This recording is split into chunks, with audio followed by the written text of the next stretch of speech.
நீங்க சொல்லுங்க, கடவுள் இருக்காரா இல்லையா? இப்போ இதுக்கு 2-3 விதமா பதில் சொல்லலாம். நான் உடனே டென்ஷன் ஆகி கடவுள் இல்லையா, பார்த்த சாரதி இதோ திருவல்லிக்கேணியில் பார்க்கின்றீர்களே ஆஹா ஓஹோன்னுலாம் சொல்லலாம். கடவுளுங்கிறது ஒரு ஃபீலிங்.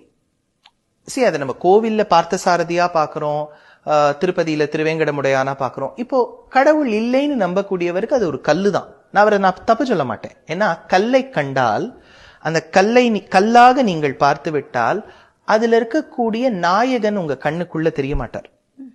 நீங்க அவரை நாயகனா பார்த்துட்டீங்களான்னு அது உங்களுக்கு கல்லா தெரியாது.